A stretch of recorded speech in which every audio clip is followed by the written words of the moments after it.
Ebi Mabuja. No. But I want to start actually maybe though, as in how we started. I'm a single mom of a girl. She's 16. She's 15. Already 15 now. So I got married very early. Like when I mean quite early. At the age of 20. Kanodi. Traditional marriage was done. But before I start the traditional marriage thing, to see meeting my ex, let me start like that. How I met him. Ayayirai. Oh, yeah, neme kamfota ge di mfota, So one of my father's tenants in the village, Etorom na village, but Anatam village with my siblings, right? So one of my father's tenants came. See, I've seen on a friend there na see Lagos bata na wine. And I have five sisters, including me, making it five sisters. And Aburom Ada, Aburom second, Iyembu third daughter, Kambo. And one Nagwagi, my elder sister Anubedi, our second daughter Anubedi. So the guy, see I know 1 year na landlord there were 5 girls and how marama, so the guy came to our compound. One I be one on your bunobi, Obia for my sisters. Monosi no mwa. Culture. So my parents, I really I just finished secondary school. I about go because I went to Ihiala. I got School of Medical Lab in Ihiala. Our Lady of Lourdes. Ebakanga school. So I just some year 1. Then I go bed in my we had about PTS. I remember in my PTS and I did them the exam. You understand? And Esim from a family educated, my father be a custom officer as at that time. My mom be a teacher as at that time.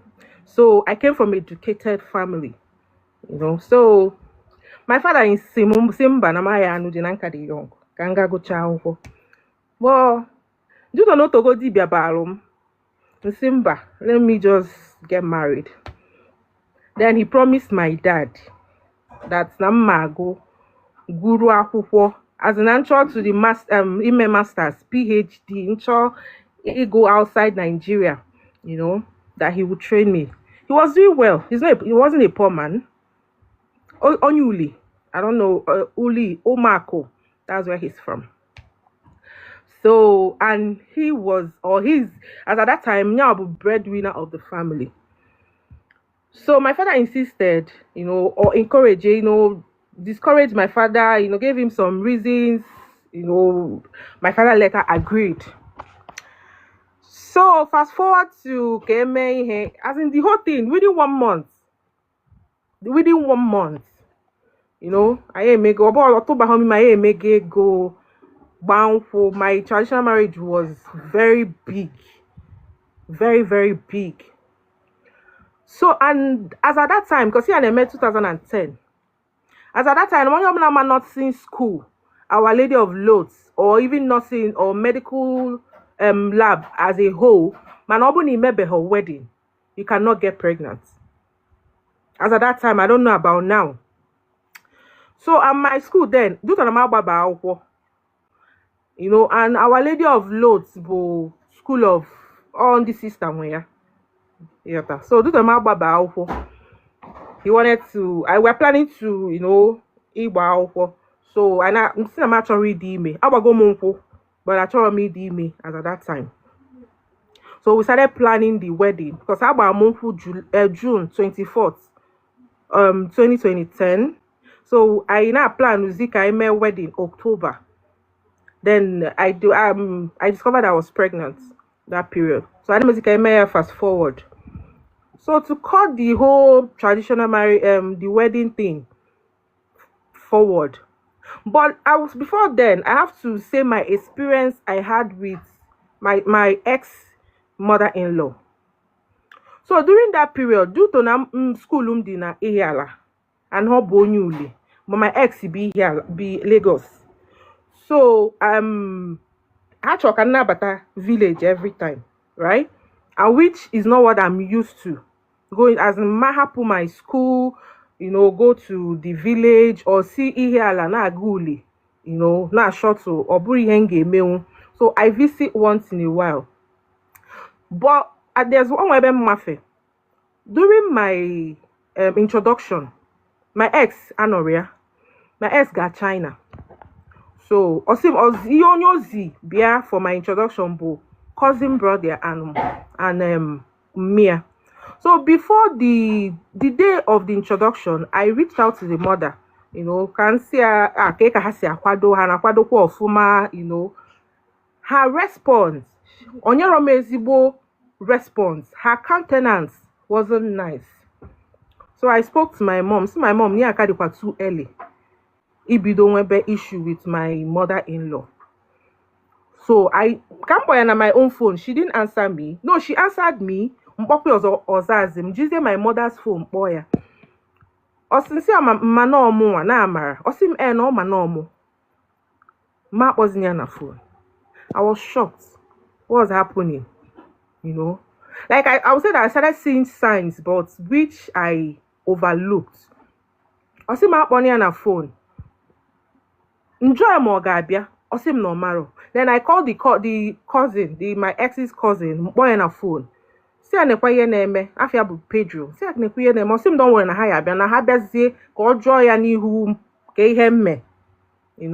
They came, they now asked the woman, the woman, she said I'm not no school, and my school is a stone throw to Uli. Namada abia weekend. Namad namkwasi ne si Uli. Na aga ihiala, which I apologized, kudo cheer and all that before I met a traditional marriage. So let me now go back to when I noticed I got pregnant. Then we started planning kai meze wedding. Then my ex flew Nata East. You understand? So the door Nata East caused him not choraka Myanmar. They want it to be a secret for now, So, but Nima Bani that day, I started having stomach pain. So he had Omaro Hogeme, so he was forced to get his mom involved. So one me and na dime. Ian Nawag is within 1 month. Within 1 month because Mbono time so Romiana. I went back to school, So, but before I noticed I was pregnant, my ex was a pastor. The pastor no Ihioma. On Imo State. Imo State. So after my traditional marriage, 3 days of my traditional marriage, my ex him no where by geje. So I followed him. So Kairu there, I saw a blind man, a pastor. He was blind and old. At least as at that time, he should be like 70, But not I can't agree, but all the blind.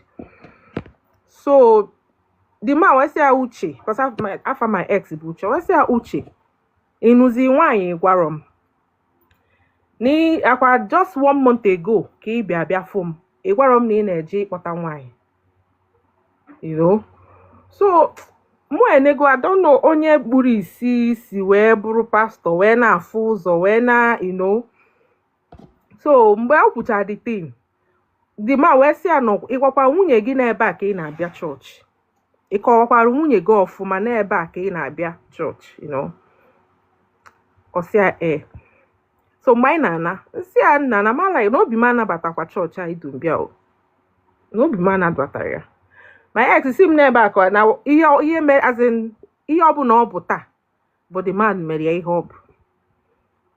Iota. That's this church. Obu as in on at least not going to see Lagos Abia from time to time. You understand? No, yeah, marry a hob. We didn't argue it. Because I just some kanuchadi awful. Then fast forward to before man and me, right? My ex got China. Then my ex-mother-in-law gaa the church. I wee sị ya na ọ fụrụ ọfụ n'isi m. Ọfụ ahụ ọfụ as at that time. I take them in then. At least I'm a fem, yeah. I take them in. Na ndị possess and ndị barren. Yeah, be my ex-mother-in-law. Na ndị possess and ndị barren. Na ma ya ha na mmemme business or crumble or he said a lot of things. But abroad the mother was direct. All my ex. Bomu in go gwam sim nekwa ya ya mensi awa na mu adiro atugo mato onwa just ba school nsi na ma to bato for ime abortion or something osogbo ke ni eme bụ na mmeso mmi agade kai the man kwuo on its own kai marry the solution I followed the mother. Cancel me agade. The man said the same thing, repeated the same thing. Yeah, the man repeated the same thing that na the possess and no man to me, now I marry a better 20 days and all that. Ekwerom Madira possess. In an end, marriage. Can you hear me? I'm listening to you. When Madira possess, always no way how gajumo, but not in front of my ex-mother-in-law at that time. And she okay. But as nebi ibu gamu mani who my mother-in-law. So ye the man no mama to give me my mega abortion before. See amba. Ni who the woman see amba na me abortion before. Na me na to be ma my abortion. O see about if uru na ndi possess. I kwesịkwa ifu ofu nka na me mega abortion before. So to cut the whole story short, or say na nga me fasting and all that. So during that period, my ex no China. O married 1 week, my ex anata because the man yara better guy me. O married 1 week, my ex abata. That was when I went to Lagos to go and see my ex, and that was the period I took in and came back. So me hodi me better onyemu.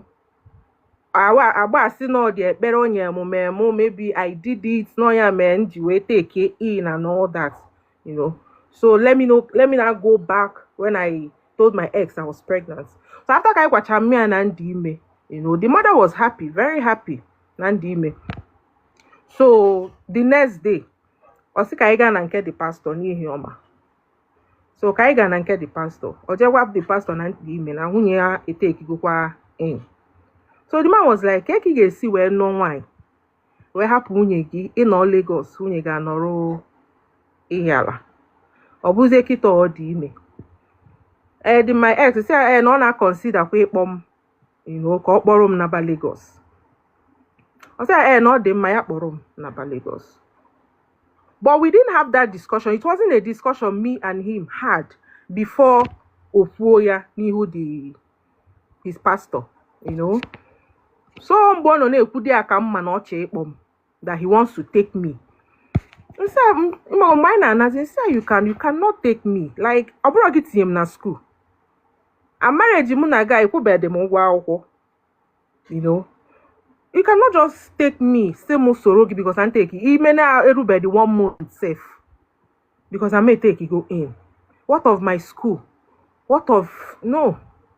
Or just immediately or posting a moka because my parents not a moka posting a moka what my dad, what my mom see not choke for my father will say why are you taking your wife? Or you just got married, you just last month, why? And you promise no ya go or take easy in it was it for ya. Ha. Or see man not talking about wunya. I see so ji no mo no dey ezigbo nni. I see so ji no mo no nwere no akamo and not do wunya anya it odime, which I understand. So we left my parents' side. I gaba ule. So Kairu no. I was not happy because this discussion, we didn't have it. He didn't tell me about it. He just who your pastor. you know. And see, I'm not in support. I'm not going with you to Lagos. I'm not going to Lagos with you on JVC take as my husband, and I will go back to school. Because that period, I can do my PTS exam. When I got PTS, you know, I can do the exam. See, I'm a man so queer. Unless, you know, when I go back, no 1 week, I'll come back. He refused. Like play. He refused. Sim no school. As in obu na me soria. Nancy no school. Can't chiga. No problem. Argument I made argument for 1 week. It's about a day argument, about 2 days argument, about 3 days argument. And during that period, he stopped eating my food. During that period, he stopped eating my food. Me, I insisted that it's not like na man sogi. Me sogi, but I will come back. How long ka gị na ya nọgoro ihe niile a na-eme and the else go onye ebe? How long money no ihe niile a na-eme? Okay, when I met traditional marriage,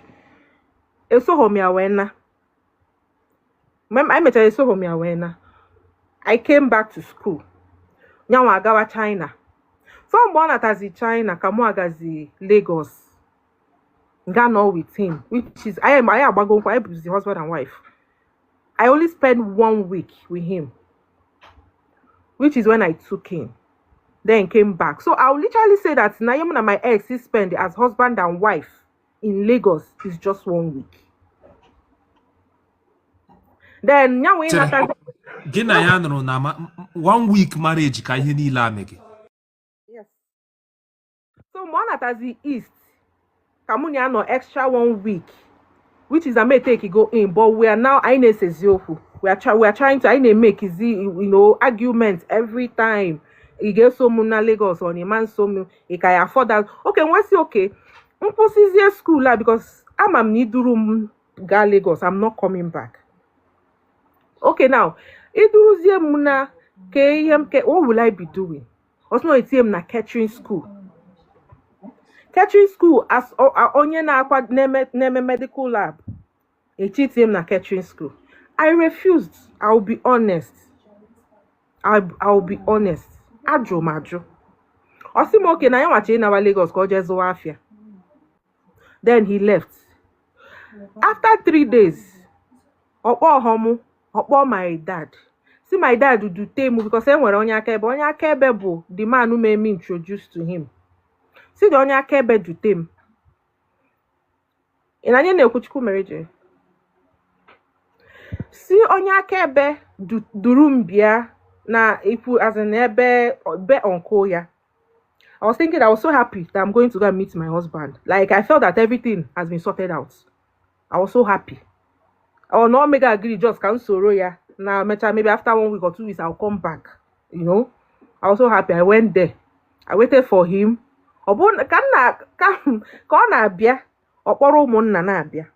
Like this thing I'm saying nothing but the truth. I did not add, I did not remove. He came with Omunna. Buru Maya Nisi like this. Otako si buru Maya snap. Bia. See na nwunye m si no school ka ya mma o. Na nwunye m si no school ka ya mma o. No man. Na nwunye m si no school ka ya mma o. O na ya nwa achọghị na-achị. Ka o de mmanya adigodi ebe anụnwa. Ka anya nwa nawagodi Lagos. Ọ bụ na nwunye ya gụcha akwụkwọ. Ọ bụ na anya nwa bụ uche ka dị interested ịnụ mụ. Nsogbu adịrọ. Like Ofrodim, he did not see me. He left. I didn't see my husband again. My ex. I did not see him again. This is kind of a movie. Like an art in Nigerian movie here. What was happening? You know, I couldn't place my hand on what was happening as at that time. Mo anabagodi. My mom, my dad do room naba. Maybe later now my husband will call me. He did not call me that day. The next day he did not call me. Mo boy abewakwa. He said I want kiss to happen when you get back. Or no. Osi mama agochaga akwụkwọ. and boy no ye dibia kpọrọ m na ọ bụ na m agụchaga akwụkwọ mbido bewa akwa even today say na threatening say na kwa ifu nwa ga anu a na m ewepụkwa nwa ga o keke si tubazie m ime ụtọ anu a how will I cope? How will I manage? Like him and school, I can't go back to school again because I'm pregnant. And my wedding. I called to phone, he stopped calling me. I called Uche na phone, Uche has on my call. I went back to school. So feel okay, I can cover up. Yeah, now is within 1 month. I went back to school. When I back to school, I couldn't because marriage rube her 1 month. The people will be asking you, what of your husband? What of your husband? Your husband, where is your husband? I couldn't cope. And I didn't want sisters. You know how school this sister can be. I didn't want sisters to find out na me be wedding and I have to pack my load. And as at that time, my parents be born in state Abakaliki. I have to pack my load. In our village. It's all of my parents beauty no Abakaliki. I stayed in the village. I didn't go back to school again. Because when sisters once they find out need me, they will embarrass you. And I wouldn't want it. I still had hope. I think after 1 month, my uncle now came back. Sim kwa mezoku. Nobu no uche ya. Muna chibe uche. Now why could me sigabu uche achu mazu na Lagos? Otaka my uncle sinye mo ego moto. Mba night bus. Gawa Lagos. Ruo Lagos, obu no uzi ya mechiri emechi. Then I stayed in his uncle's house. When I went to his uncle's house, at all the Konugo Nambiara, Uche did not see me. I stayed in his uncle's house because I stayed in his uncle's house for 4 days. Uche Afromo. Agwayanana around. I stayed there for 4 days. Munjakwan na beya all the lot. I kept on crying. I won't run your Mia is nowhere to be found because she Uncle Yaho, a married man or family man. Okay, go ahead. I couldn't talk to the mother because the mother like Roddy must not lecture too much. Us nan lecture mood is too much. Sometimes in only who moto that time. Only we were engaging on who moto. You know, so she's even out of her as in because they are just 3. And my ex will be the breadwinner. So just 2 boys and a girl. So my ex will be the breadwinner. I stayed for 4 days. My ex are from. My parents say Nataba. To tell you the truth, I tried my best to kanwepunwawa. Ango alcohol nine do no wa. Metus Rose. I'm ambassador of Metus Rose. That then I because the they know where in mind alcohol because where will I start? I'm with the Metus Rose, man with the na for as in half of one go safe. So my parents said not back. I came back. You know, I wanted to abort the baby apple. Mescan, the baby apple. So the people that encouraged me, my mom, my parents, they were like, I should just keep the baby. I told me. And I stayed in the village. During that period, in the village, I keep communicating with my ex. Okay, I'm sorry. I'm going to borrow my children and go school. I don't want to go back to school again. In short, I'll do catering for you. You know, I say now before I go to school. Now make sure I go to akwụkwọ. Yeah, I name till May 5 months. I did not see my ex. My ex did not call me. Each time I call, he will not pick my call. Each time I call him, he will not pick my call. So one day, someone intervened in our marriage because I can't hope. One family friend intervened. Then Uche promised him that he would come back to come and take me. But I learned to realize that Uche came back 4 times during that time on the village. But each time I step put his feet into his compound, the next day, he on back to Lagos. He will not end up seeing me. 4 times. Then when the miss, okay, then Obido request the bear for bride price, that we should return his bride price. We should return it. Akadikwa mime. Osisi nyonya. Okay, my father said I be aware. Osimba si nyonya kebe. You know. Then my father sent the money to Onya Kebe at 5 months. Then when he made 7 months, I heard he came back. Now be a grandmother. If for Sonji were Bakuri in a village. I first of all went to his own house. A meet Romeo because I ban aqua the Ozubuna, his maternal house. A meet Romeo there. So when you meet were done 1 year why. To go now I was crying. Now see because I 1 year Maureen. Now see Maureen don't know. You know, just like that. I go how for just look at me. You know. The girl me perono se monto. O se mon me. Oh yo gwam. Okwan na me na pass ma adirade. That's what she told me. Okwan na me na pass ma adirade. Monto na kwama adigi ime. And 1 year nwoke anọghọzim. Na kwam na nkulu down.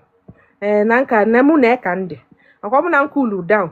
Na 1 year nwoke kari ino de manya. Na me na mma go school. Akwụkwọ wana ma agụzikwa anọ. Okwa village ka nọ. Monto.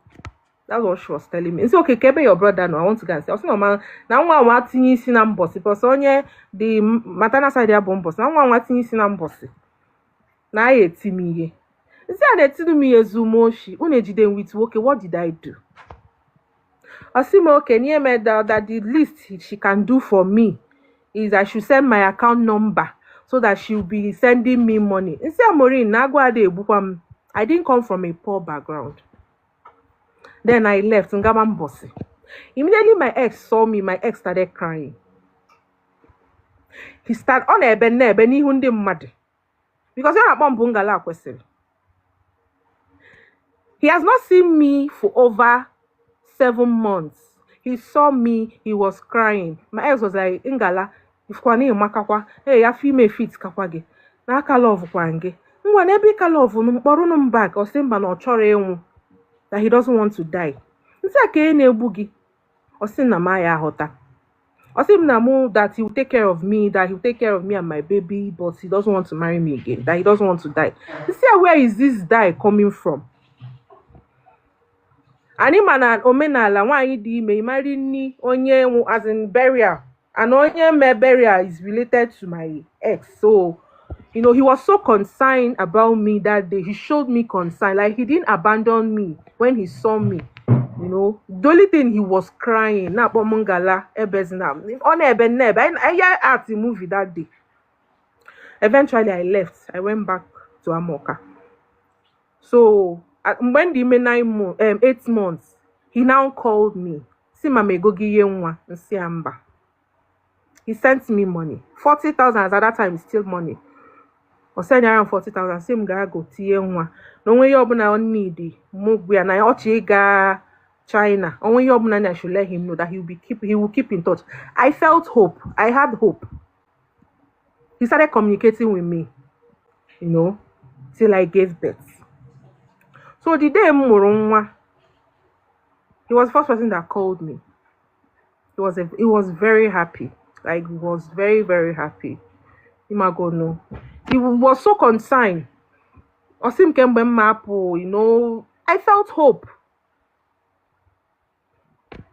So, Osim kembe na hapo hospital. And say not the next day, right? So the next day I left. He paid for the hospital because I went to maternity. I didn't have the privilege to go to a good hospital. You know, I went to, but it was a good maternity, right? I wasn't privileged to go to hospital or go to a very good hospital and all that.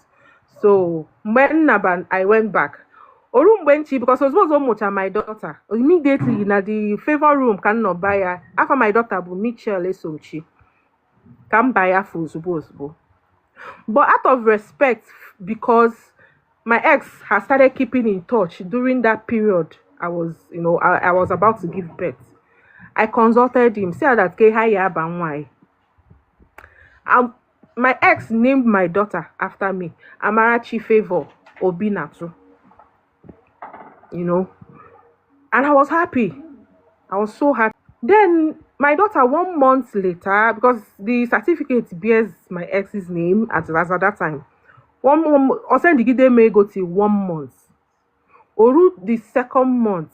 Because I had to go because okay, Oru the second month, I wanted to go back to school because my mom made go plead. They decided I should come back to school. But maybe I'm busy outside. I won't live inside the school. So during that period, there was no money. I couldn't. Where will I start? I'm a breastfeeding mother. My parents at that time they started struggling. Things were not going well. My daughter fell ill on a convulsion, serious convulsion. So I started calling him. He's not picking up. I called his uncle. His uncle reached out to him. Osima wasn't on a phone that he will not be sending me money again. You know, the only thing he sent to me was 5,000 naira. I did not hear from Uche. I tried reaching out to Uche. I did not hear from Uche. Yeah, 2011. I did not hear from Uche. I did not hear from his people. It's later that I heard that the mother heard, and the mother was like, "Thank God, no buro nwoke kamo, no nwa kamo." Then when I went back to school because I have to continue living. To God be the glory. I met a relative of that pastor. As in a relative, one year why. That pastor no Ihioma. I'm a Bonamunian at the same class. So it was even the girl that recognized me. I said, Mamu Bunyuche. I say yes. I was saying whom the familiar. I say I'm married. I say na whom the Mamu Bunyuche. I say yes. This lady told me everything. Fast forward before my marriage. My ex came back. That day that my ex for my 5 sisters and saw me and liked me. He was coming back from me here, because the man for Tarian wine. The man for Tarian wine. Boy na phone, see Uche na for Tarian wine, and Natalie. So Uche flew, went to Ihioma. But one your for Tariabu wine, or like it. It was the lady that was telling me the whole thing. Now, one the man who futariabo one you like Uche si ngwa ka oje bia. Nya we jezi we bia, bonya we potazim na onugo wine. And the man was so angry. And you know him and when the as in you can't say no to them. So I think Uche couldn't say no to the man. So I know how the woman. So back forward, I have to finish my school. It was not easy. It wasn't easy. I tried reaching out, or the easy. Carried my daughter, you know, it wasn't easy. I'm trying to cut it short. I finished my school immediately in Gocha, which I supposed to further my degree because I supposed to further my degree, but because I needed money, I need to fend for my daughter in Lagos. I got a job immediately. I started working, providing for my daughter, trying to make things, you know, trying to provide for her, trying to pay her school fees. Yes, my parents were there. They supported me. You know, my mom especially, she supported me. But when it comes to, you know, when it comes to financial aspect of it, you know, they might not do much. I try my best I can. I stayed in Lagos. I worked. Obundi ma Mikio, Arocha Mama na Mikio Diagnostics in Lagos.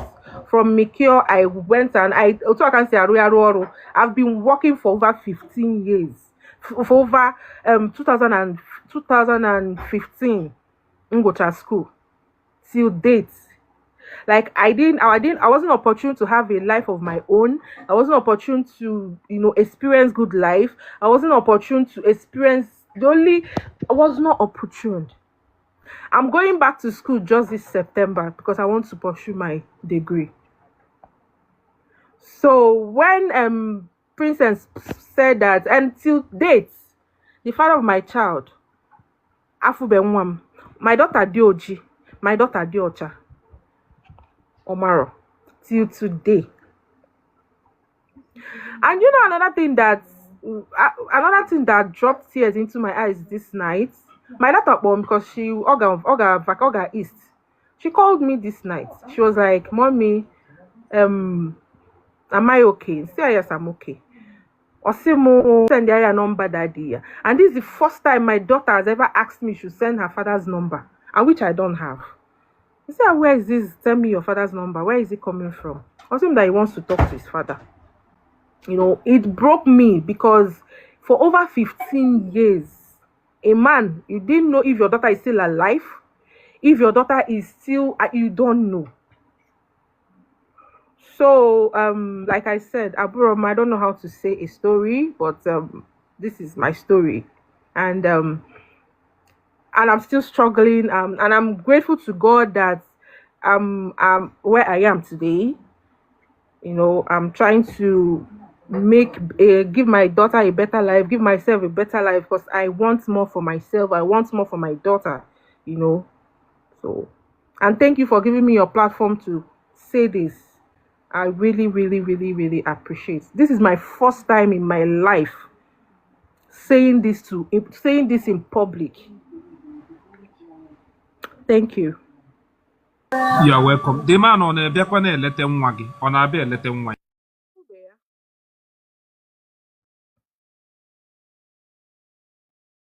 I can't hear.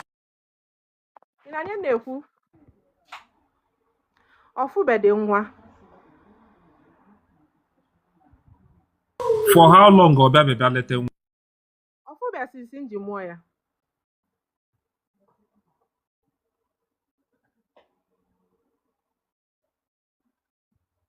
Yeah.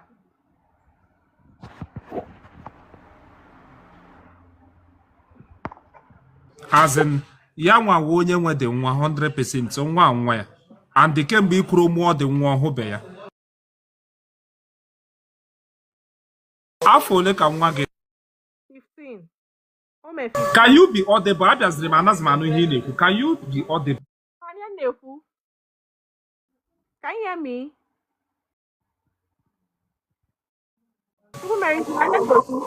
Yes, Neku show quicker because I know singing before. I know can give before, but Neku. Now. Ofube, nwa m dị 15. O mee 15 n'April. So, nwa 15 years, came by 15 years, the father abia bebe ahụ dị nwa.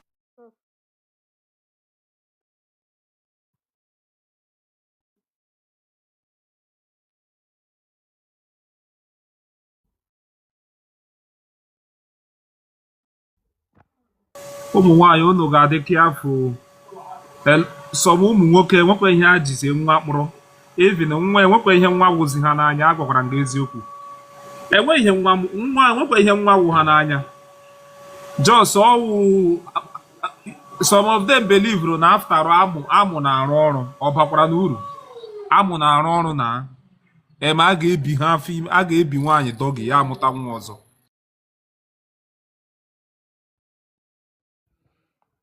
Nne, God will see you through. Just be a strong woman, okay? Thank you. Thank you. Ekwe n'ebe the man nọ, gị na ya ọ na-ekwu okwu. Mba, nwunye ya na-ekwu. Iji nọmba ya, like ị nwere nọmba ya, enweghị access. I don't have access. But later I heard no, he remarried. I think after 3 years, he remarried. So I don't have his contact. It's your number.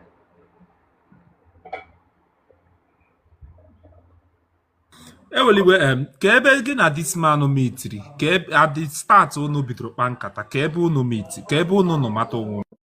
Aga nna agwa gị na anyị nata village.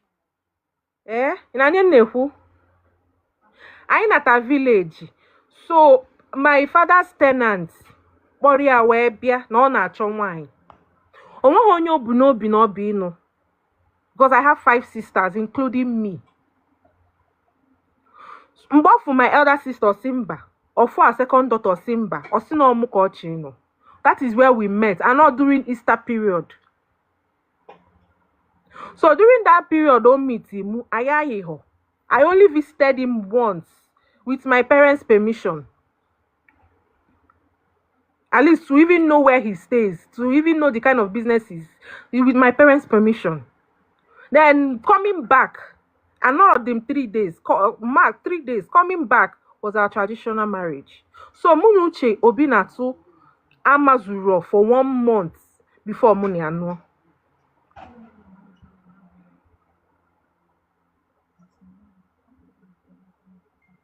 And another thing, I was not pregnant. October Homime, I did not, I'm out of wedlock. I was legally married before I took him. Atuhomime or no, I was legally married. I came from a good family and I was brought up very well. So I was legally married and I didn't take in immediately. No, I did not take in immediately.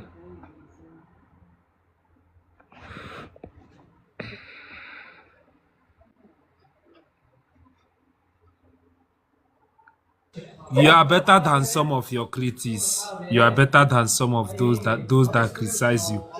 Enwe onye nwere ihe ọ chịrị ikwu ya send ya request please.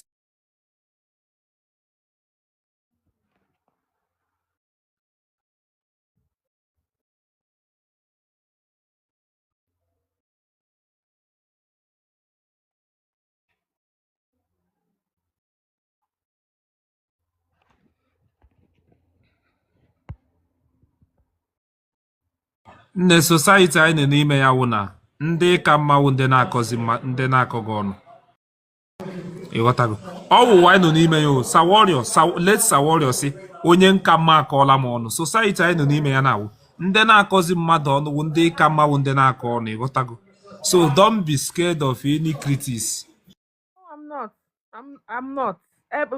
For the fact that Eben not today, I know where I am today.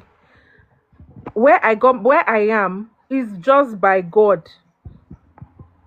So I don't by human being. No.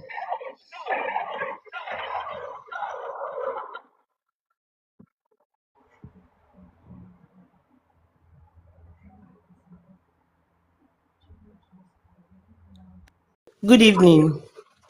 Good evening. Enwere ihe chiri ikwu ikwu our sister. Welcome. Nne, ihe nchi gwa gị bụ nke ijika. Ihe megụ bụ ihe memụnwa. Mana nke gị bụ na ọ bịaghị ili isi gị. Nwoke abụghị onye na-eli mmadụ.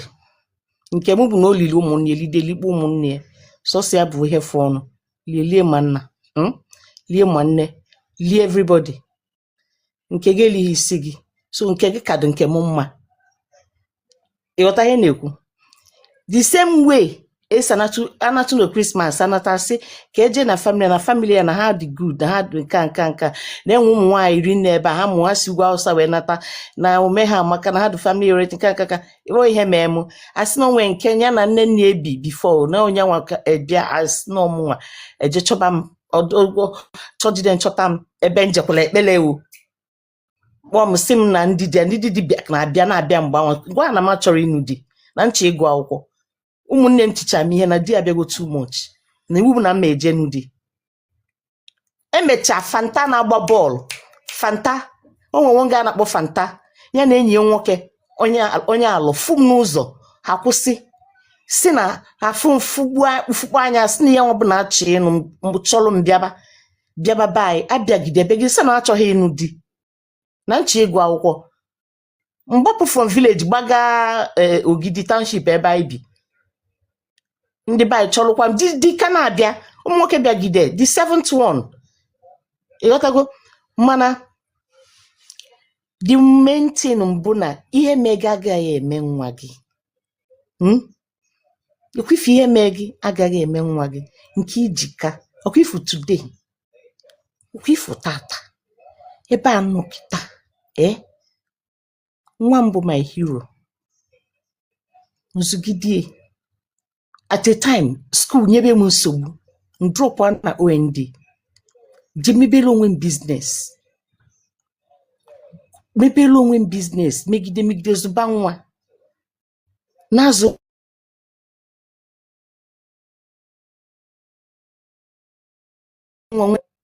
forget about education for myself.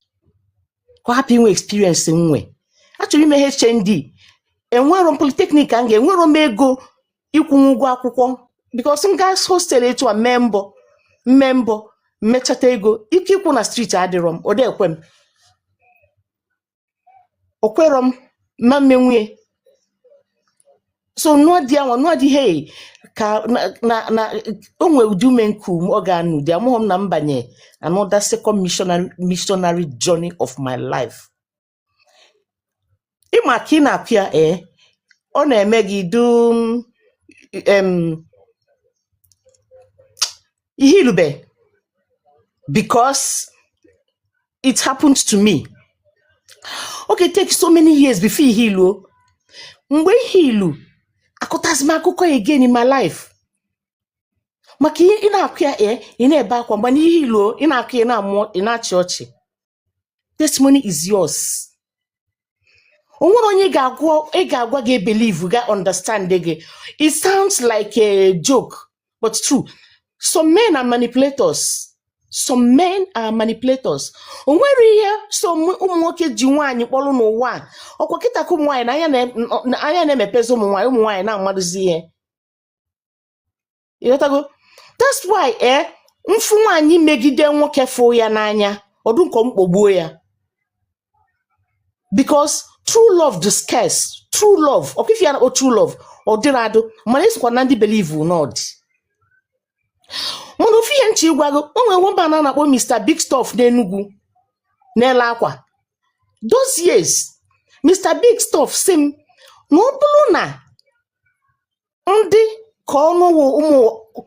ka onu wakomu. Na ma men with help from anybody. I should always make sure I apply smiles on my face and look good.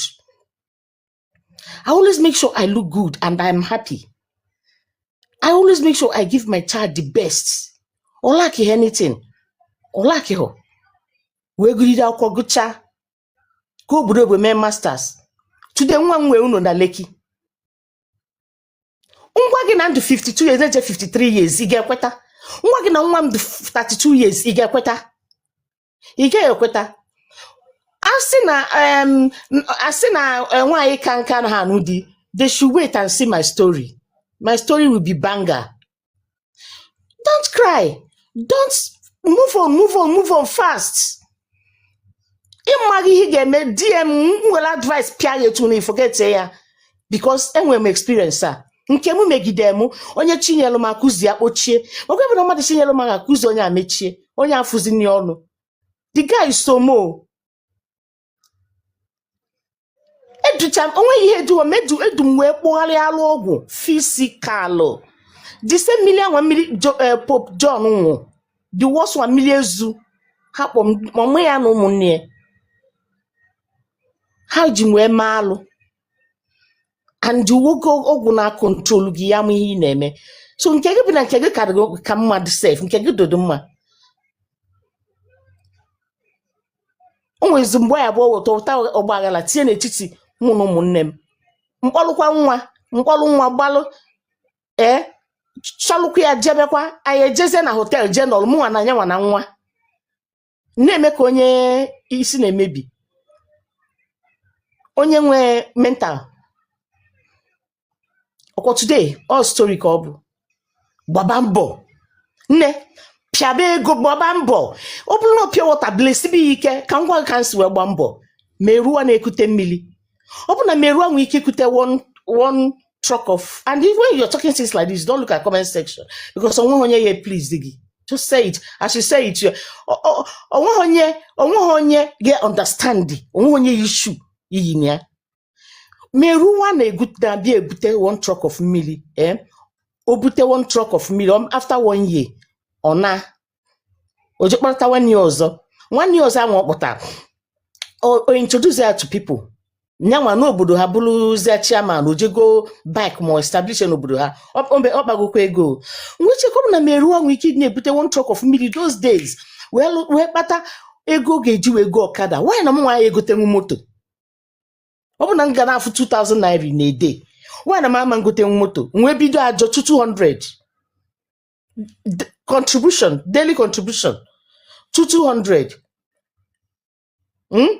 mmalụ ọlụ ndị help ndị na-alụnụ Hey, eji m aka wee lie ọjị.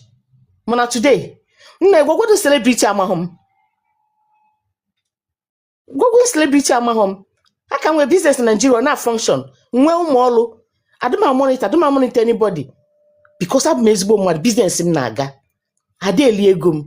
Nwe onye na-eri ha na-asị na mmadụ ada eli ego m, nwe onye na-eli ego m. I treat them well. Ime mmadụ ka esi wee mee gị ọ ga-alụ gị ọfụma. Ha prefer mgbe nọ Nigeria karịa na ma nọ their self because they benefit more. Amaghọ m aghụghọ. Mkpụrụ ịkụ tata ka ya aghọla echi. Ihe ọmị melụ mmadụ tata ka ị ga-eripe echi. Ejikwara maka ife ihe mee ego isi God forbid n'ụwa gị ọzọ na nke makwa mba Chukwu debe gị ebe a ka inwe experience a ka o wee straight na gị. Experience a bụ ka o wee straight na gị. And emekwana ihe eme ka nwa gị kpọọ nne ya asị. Emekwana ya. Ọkwa ifu nwa m nke gị ọfụbeghị anya nwa m na nna ya bido kwube ka nwa m clock 30 years. Hello? 30 years. Asị ka mkpụrụ nwa m jezo ostoto nyaje fidie papa ya. Ụmụ step sister so nwa amụrụ na ọ bụrụ onye nke abada. Nwoke dala ụmụ musa ebe niile. Ọ ka na-achọkwa m o. A na-akpọ gị ife nkili. Mụnwa bụ ịdị ka achọ ka a na-akpọ m. Ịdị ka achọ ị ga-eji gwọ ọgwụ ego. Negodu nnọọ. So for the fact na ka atahom years back is enough for me for mu edina ekene chukwu for mu edina enwe ma odi ma no diro I'm thankful. So jisike asikona na not the end of the road. No, on a day to sometimes will be broken. If you broken it to ikpochirizi becha kwe onwere onye ada di broken no wa. Ibecha kwe kosara chukwu. Because a charu chuku, you require your garments, white aqua gay, puta smiler, make it up. In my head, the child no oblige obima imea. You will get this perfume, jiggle cheap one, or no, you will go Nigerian mama put. Make sure you are okay, You will raise we got a aqua, okay for aqua. Ain't you gonna need as one kitchen in a will? Eme kwamea. Eyi kata mo klika n'ụwa. Mana ifu me yama. Mama. You will not know. Oh, when my 37th birthday me okrika kan you me. Ebube nwabo flew from Abuja. Nata bia Lagos. Bia ho no my video. Ndi madu bia cha. Mana ifu ejimu ma we masane. Who we know. Anu ma shout ya no okrika kan ya dem happy na aga ebe na aga. Ega when meji we go ready made wele na azu nwa because ike nji eje achini okpa inu adirom. Ike nji akwu na street adnom. Ike eji agun sensus adrom. Na ihe oya na ewugali everywhere. Enwero single dent. The dent nwe bu na na achodi. The proud na na achodi o. Apart one big dent internally, physically, mentally, otherwise, enwero dent. Health wise, no dent, no stain. No stain, stainless. As no more test any need na room mad home dent at all. Make it short, health wise, need it okay. Make it sure you eat healthy. Make it sure you heal canned food. Make it sure you heal a lot of sugars. Make it sure you heal fruit and vegetable. Obugodu na anu adehia libazo. You are growing your tomorrow. Your health will be good and better. I rest my own. Chuku merije. Bye bye.